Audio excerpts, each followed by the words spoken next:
ভারী বৃষ্টি বন্যায় পার্বত্য চট্টগ্রামে চরম দুর্ভোগ, বাঁশখালীতে 2 শিশুর মৃত্যু। প্রশাসনকে জনগণের পাশে থাকার নির্দেশ প্রধানমন্ত্রী।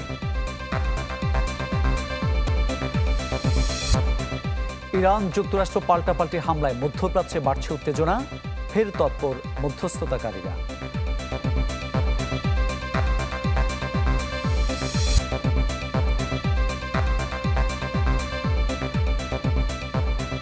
আমন্ত্রণ চ্যানেল 24 বিকেল 4টার খবরে। শুনছিলেন সিলেন ফ্যামিলি ব্র্যান্ডের শিরোনাম। আপনাদের সাথে আছে মামুন উর রশিদ। চট্টগ্রামে বৃষ্টি কিছুটা কমলেও এখনও পানিবন্দী জেলার কয়েক লাখ মানুষ।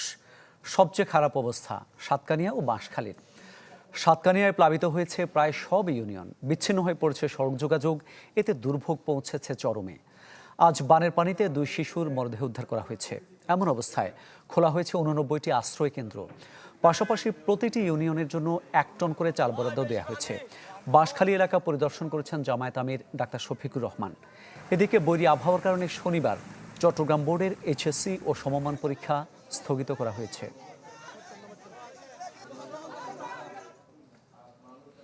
চট্টগ্রামের বৈরী আবহাওয়ার আরও খবর জানাবো আপনাদের। সরাসরি যোগ দিচ্ছেন সহকর্মী ইভেন মির। ইভেন, প্রতিটি ইউনিয়নে 1 টন করে চাল বরাদ্দ দেওয়া হয়েছে। এই বরাদ্দের চাল কবে নাগাদ মিলতে পারে সেটা একটু জানাবেন। আর আবহাওয়া মিলে মানুষের দুর্ভোগ আসলে কেমন পরিস্থিতি এখন?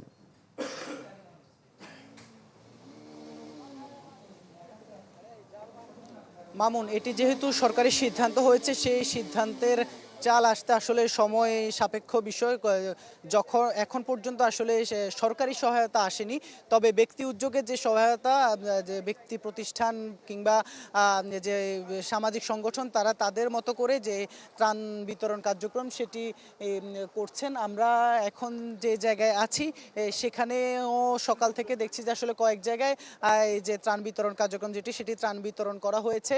আর এছাড়া মানুষের দুর্ভোগ সেটি এখনও যে বলার আসলে দেখলে বুঝতে পারছেন যে আসলে এখনো হাঁটুর উপরে পানি। সে হাঁটুর উপরে পানি পার হয়ে মানুষ আসলে নিরাপদ আশ্রয়ে চলে যাচ্ছে। অনেকেই শহর থেকে এসেছেন, তাদের পরিবারের সাথে যোগাযোগ করতে না পেরে তারা তাদের পরিবার নিয়ে যাচ্ছেন। আর এছাড়া এখানকার যে মানুষজন বলছেন যে আসলে তাদের কাছে এটি আসলে অনেকটা আচমকা। তারা কখনো আসলে কল্পনা করতে পারেনি যে তাদের এলাকায় এই পরিমাণ পানি আসলে হবে, সেটি আসলে তাদের কল্পনার বাইরে, যার জন্য তাদের আসলে সেই ধরনের কোনো পূর্ব প্রস্তুতিও ছিল না। আমরা একটু যদি কথা বলি, ভাই কোথায় থেকে এসেছেন আর এখানকার পরিস্থিতি কি দেখছেন? আসলে সর্বপ্রথম চ্যানেল 24কে ধন্যবাদ। বাঁশখালীর বড় মিডিয়া, বাংলাদেশের যত বড় মিডিয়া আছে, এই বাঁশখালীর নিউজ সর্বপ্রথম আপনারাই প্রচার করেছেন কালকে। আসলে আমার বাড়ি বাঁশখালীতে, আমি শহর থেকে এসেছি, আমি চট্টগ্রাম কলেজের স্টুডেন্ট। আমার বাঁশখালীর মানুষ আসলে ভালো নেই। আজকে সারাদিন বৃষ্টি ছিল না, এর মধ্যে আপনারা যেই পরিমাণ পানি দেখছেন, এখন চিন্তা করেন গতকাল থেকে যে কি পরিমাণ বাঁশখালীতে পানি ছিল। এখানে হাঁটু পরিমাণ পানি, কিন্তু পাশের যেই ঘরগুলো রয়েছে প্রতিটা ঘরের মানুষ পানিবন্দী। কারো চুলার মধ্যে আগুন পর্যন্ত, এখনো পর্যন্ত কারো চুলার মধ্যে আগুন জ্বলেনি। যেই সামান্য শুকনা খাবার পাচ্ছে এগুলোই মানুষ আসে, এবং আপনি দেখতে পাচ্ছেন হাজার হাজার মানুষ এখান থেকে নিজেদের ঘর বাড়ি ছেড়ে কিন্তু চলে যাচ্ছে। কেননা তাদের ঘর কিন্তু বিলীন হয়ে গিয়েছে, যতগুলো মাটির ঘর রয়েছে সবগুলো বিলীন হয়ে গিয়েছে, আশ্রয় কেন্দ্রে চলে যাচ্ছে। আমার বাঁশখালীর মানুষ আসলেই ভালো নেই। আমি সারা বাংলাদেশের মানুষকে বলবো, আপনারা যেভাবে পারেন আমার বাঁশখালীর মানুষের পাশে দাঁড়ান। শুনছিলেন আসলে মানুষের যে আকুতি, অর্থাৎ সবাই যার যার মতো করে যার যে স্বজন তাদের পাশে দাঁড়াচ্ছেন, যেন এভাবে সমাজের বিত্তবানরা এগিয়ে আসেন সেই আহ্বান তারা রাখছেন। মামুন, ছিল বাঁশখালী থেকে সবশেষ। ধন্যবাদ আপনাকে। চট্টগ্রামের বাঁশখালী থেকে জানাচ্ছিলেন সহকর্মী ইভেন মির। বঙ্গোপসাগরে সৃষ্ট লঘুচাপ ধীরে ধীরে দুর্বল হতে শুরু করেছে। তবে সক্রিয় মৌসুমী বায়ুর প্রভাবে আগামী 2 দিন দেশ জুড়ে বৃষ্টির সম্ভাবনা রয়েছে, এই তথ্য জানিয়েছে আবহাওয়া অফিস। একই সঙ্গে দেশের সব সমুদ্র বন্দরকে 3 নম্বর স্থানীয় সতর্ক সংকেত দেখে যেতে বলা হয়েছে। বৃষ্টির যে বড় ধরনের ছিল, বৃষ্টি তার তুলনায় অনেকটা কমে এসেছে। এটা গ্র্যাজুয়ালি কমতেছে। 11-12 তারিখের পরে বৃষ্টি অনেকটাই কমে যাবে। তবে যেহেতু এটা বর্ষাকালে নর্মাল একটা বৃষ্টি থাকে, সেই বৃষ্টিটা হবে। আর যে এক্সট্রিম লেভেলের বৃষ্টি, এটা গ্র্যাজুয়ালি ভালো দিকে যাচ্ছে। চলমান দুর্যোগে প্রশাসনকে দৃঢ়ভাবে জনগণের পাশে থাকার নির্দেশ দিয়েছেন প্রধানমন্ত্রী। এ কথা জানিয়েছেন প্রধানমন্ত্রী উপদেষ্টা ডক্টর মাহদি আমিন।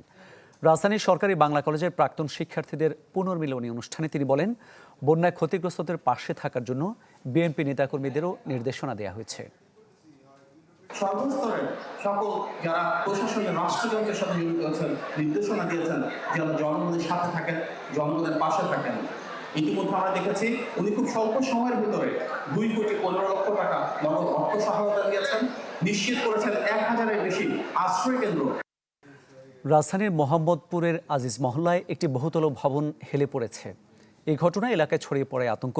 স্থানীয়দের দাবি ভবনটি দীর্ঘদিন ধরে ঝুঁকিপূর্ণ অবস্থায় ছিল, তবে যথাযথ ব্যবস্থা নেওয়া হয়নি।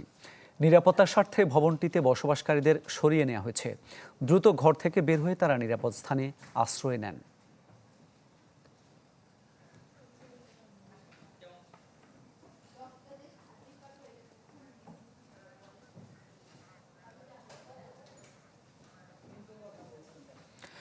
সরকার দেশে নতুন করে জঙ্গি নাটক শুরু করেছে।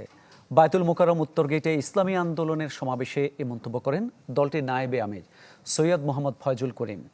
বলেন, কোনোভাবেই দেশের মানুষ ভারতীয় আগ্রাসন মেনে নেবে না। সমাবেশে বক্তারা অভিযোগ করেন, গত 54 বছর যারা ক্ষমতা এসেছে তাদের কেউই জনগণের আকাঙ্ক্ষা পূরণ করেনি।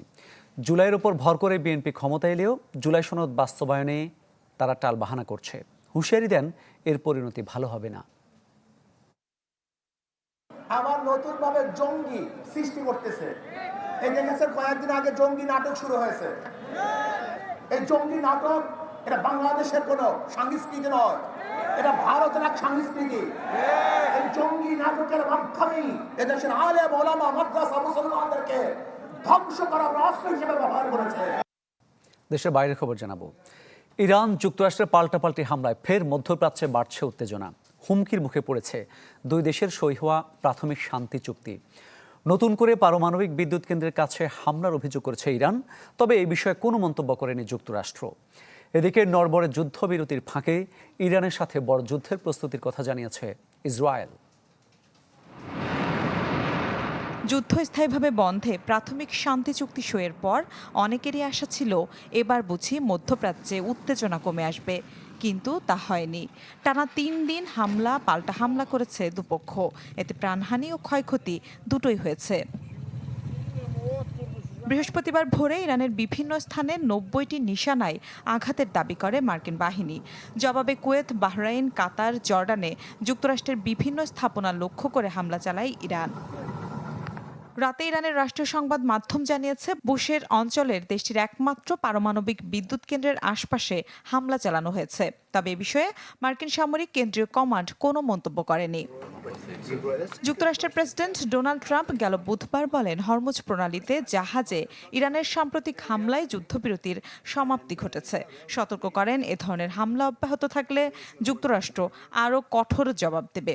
একই সাথে তিনি ইরানের বিদ্যুৎ ও লবণাক্ত পানি বিশুদ্ধকরণ স্থাপনা এবং দেশটির প্রধান তেল রপ্তানি কেন্দ্র খার্গ দ্বীপে হামলারও হুমকি দেন। এই অস্থিতিশীল পরিস্থিতির পূর্ণ সুযোগ নিচ্ছে ইসরায়েল। নড়বড়ে যুদ্ধবিরতির ফাঁকে ফের রণক্ষেত্রে নামার প্রস্তুতি তাদের। যুদ্ধ শেষ হয়নি বলে এরই মধ্যে ঘোষণা দিয়েছেন ইসরায়েলের প্রধানমন্ত্রী বেনিয়ামিন নেতানিয়াহু। এমন অবস্থায় আঞ্চলিক স্থিতিশীলতা রক্ষার আহ্বান জানিয়েছে জাতিসংঘ। এ অবস্থায় ফের তৎপরতা বেড়েছে মধ্যস্থতাকারী দেশগুলোর। সৌদি আরব, তুরস্ক, ওমানের পররাষ্ট্রমন্ত্রী এবং পাকিস্তানের সেনা প্রধান ফিল্ড মার্শাল আসিম মুনিরের সাথে টেলিফোনে কথা বলেছেন ইরানের পররাষ্ট্রমন্ত্রী আব্বাস আরাকচি। মিলা খন্দকার, চ্যানেল 24। এই ছিল বিকেল 4টার খবরে। বিশ্বের যে কোনো প্রান্ত থেকে সবশেষ খবর জানতে ভিজিট করুন আমাদের ফেসবুক পেজ, ইউটিউব চ্যানেল এবং ওয়েবসাইট। এতক্ষণ সাথে থাকার জন্য সবাইকে ধন্যবাদ।